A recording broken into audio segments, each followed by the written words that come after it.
One, aka Indigo Sky, aka y'all already know who it is. Trigger ranking the Trigger Man himself. What's up, everybody?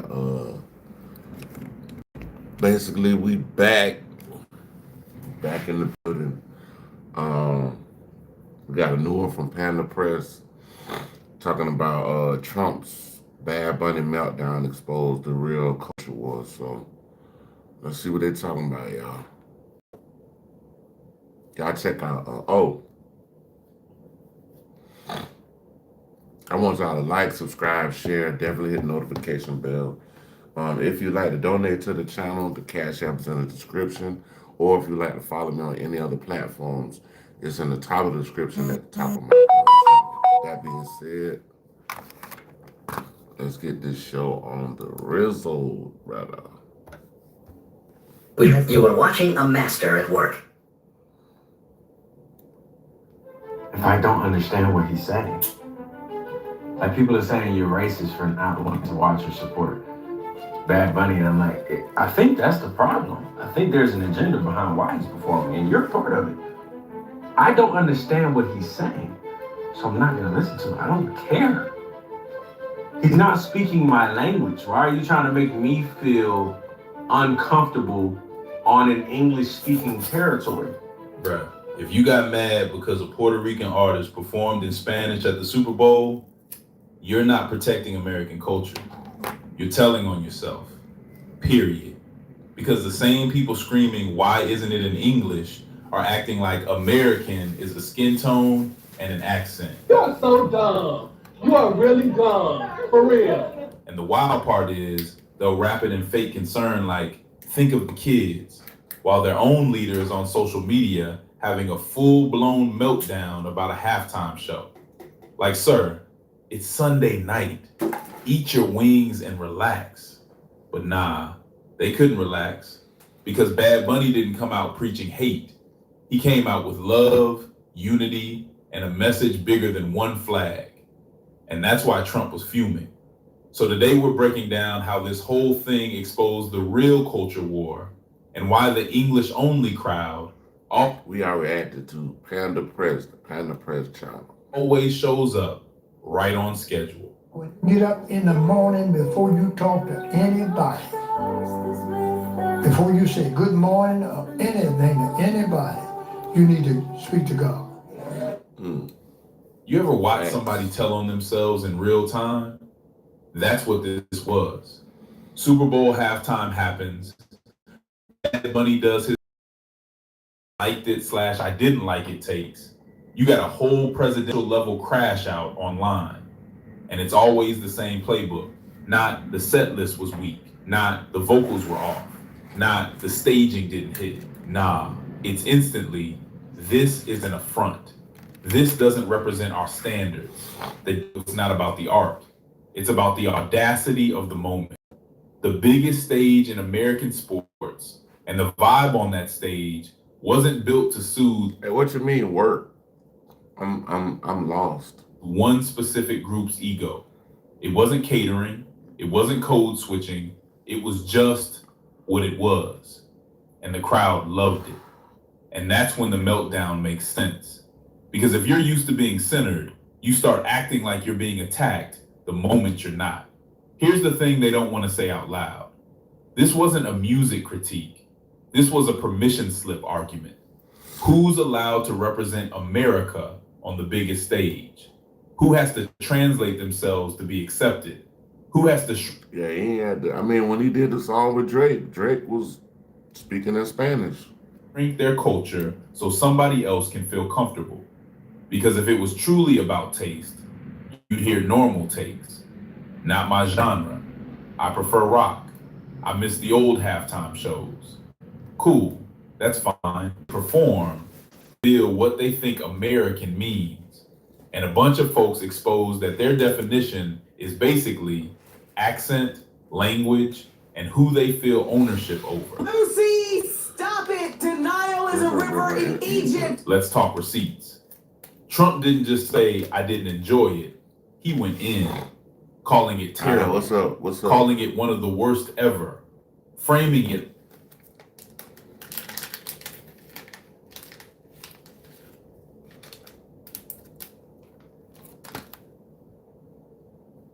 like it's a moral problem, dragging kids into it, acting like the performance is a threat to What's that? standards What's the and advice? greatness.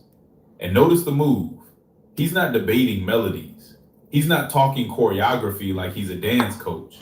He's using words like affront, slap in the face, disgusting. Come on now, dog. And nobody understands. Come on, man. That's political language.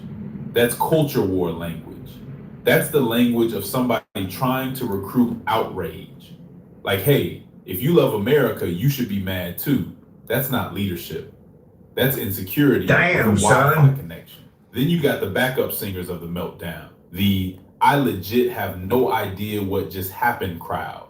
The would any other country do this crowd. The I like my halftime shows in English from people who love America crowd. I beg your pardon. I beg your pardon. And it's like, wow. Because they always frame it like some innocent preference. Oh, I just prefer English. Okay, but why does your preference sound like a rule? Why does it sound like a demand? Why does it come with the assumption that Spanish is somehow less American? Why? And let's keep it a buck.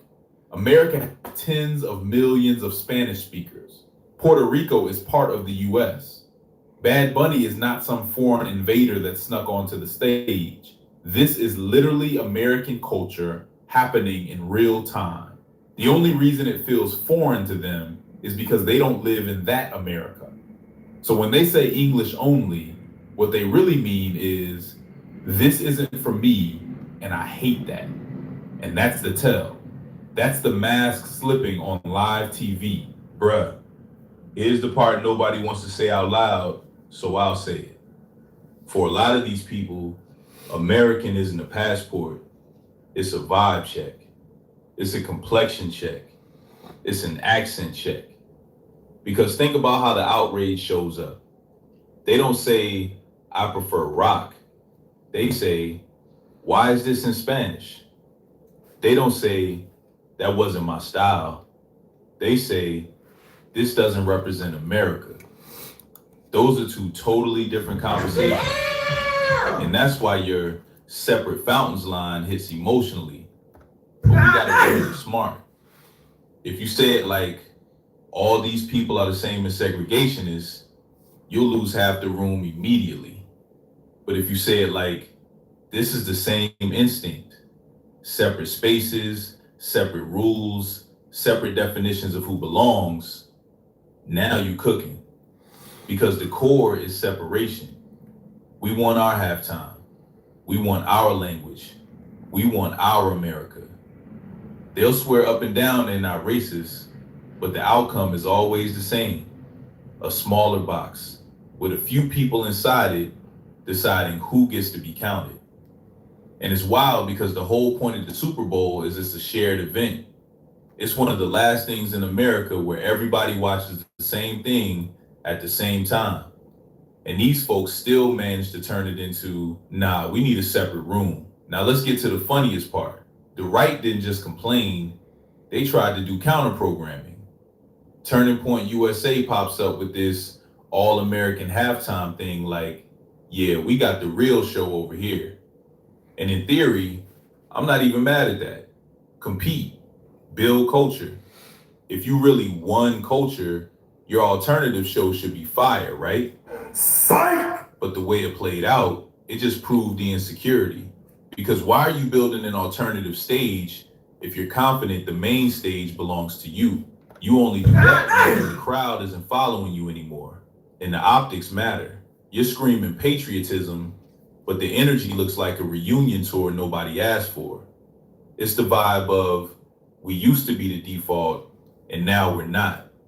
That's what it felt like. Also, I'm not gonna claim it flopped like I got the Nielsen ratings in my pocket. But I can say it became part of the story for a reason. It didn't steal the moment. It didn't dominate the conversation. It became the punchline next to the main event.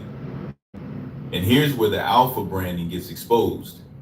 Because the pitch was, we're tough, we're real, we're American, we're not sensitive like them.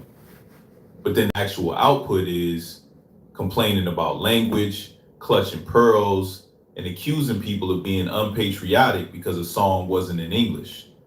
Then you add the Kid Rock situation where people online accused him of lip syncing. And again, I'm not calling it fact, I'm calling it what happened in public. The internet roasted it. So now you got this contrast. Bad Bunny on the biggest stage, getting love, looking like the future, and your all-American show getting mean for looking... Honestly, it's impossible to find a relationship. I mean, I'm 40. Well, have you tried Date My Age, the dating app I told you? Embarrassing. That's not just embarrassing, that's strategic failure. Because the whole culture war depends on one thing, looking cool while you're being cruel. The moment you look uncool, the cruelty becomes obvious. And people stop pretending it's just jokes and just patriotism.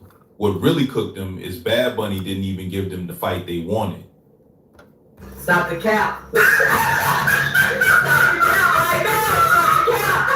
No voice.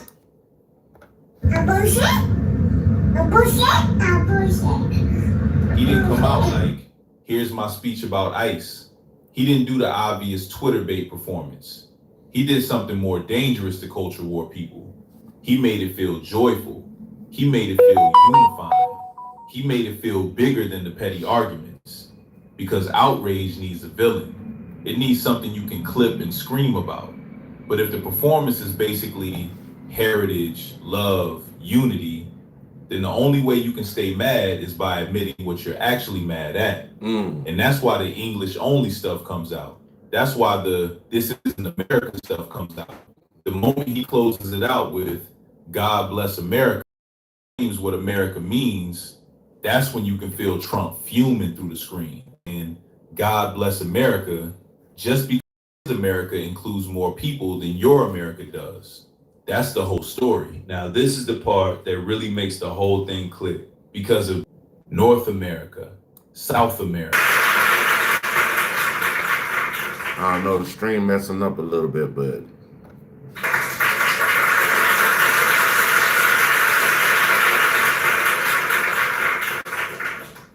Because now we're not arguing about a song anymore.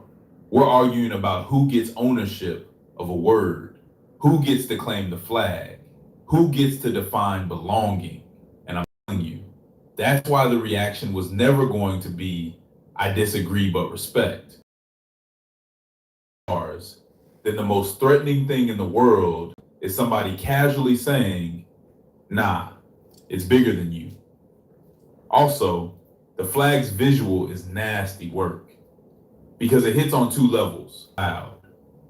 If you're offended by the flags, love is more powerful than hate type message, it's basically, this is why you're absurdity. Knows it's connected to an America that's not just his base. That's the whole tension. So when you tell this part, don't even over-explain it. That's themselves. And that's what makes it hit harder. Bruh, there are two kinds of people during events like this. People who watch and feel something, and people who watch like they're doing a police report. You know what I mean? Culture war actors don't know how to vibe. They can't just experience a moment. They have to evaluate it for loyalty. Joy is not trying to prove a point.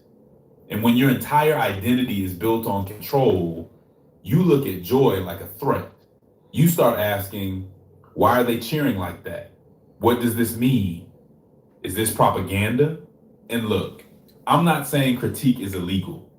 Everybody can have an opinion. But there's a difference between the halftime show, the kid. Resentment says this shouldn't exist.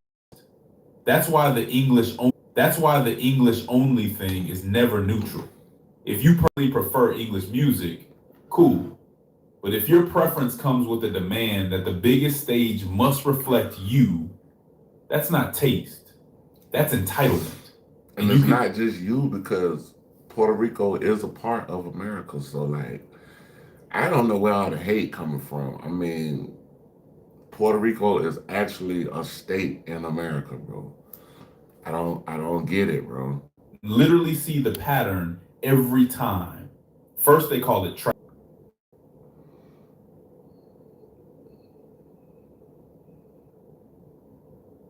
Here's a quick hack on how to What unsubscribe up, OG? from all of your emails at once. It's called Appreciate enroll me, it. What and it up, allows OG? you to Thank see you. all subscriptions in one place. You can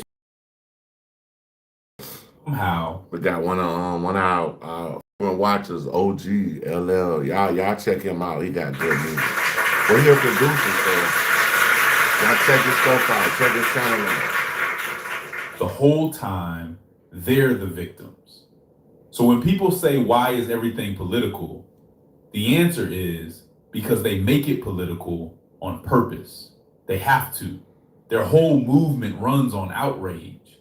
If there's no outrage, there's no fuel, which brings us to the incentives, because none of this is accidental. Let me put you on game. Outrage is not just an emotion for these people. It's a product. It's inventory. It's content. It's payroll. They don't get paid when everyone is calm. They get paid when everybody's. West said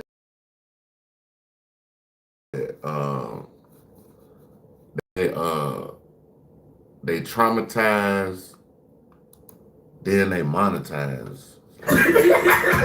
That's crazy. They traumatize, then they monetize it. When people are hate watching, that's the whole machine. So when a halftime too inclusive, too clean, too hard to clip into a scandal, they have to manufacture the scandal. They have to find the angle that keeps their audience activated. That's why it becomes a front. That's why it becomes kids. That's why it becomes English.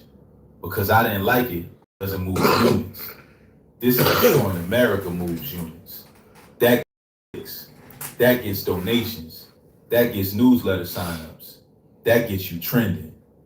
And the funniest part is they'll call everybody else sensitive while they're having a crisis because they heard Spanish for 12 minutes. That's why you're framing about Trump tweeting hate and division while the performance was positivity is so effective. It's not just a contrast, it's a diagnosis. It shows who needs conflict to function, who can only relate to the country through an enemy. Some people don't want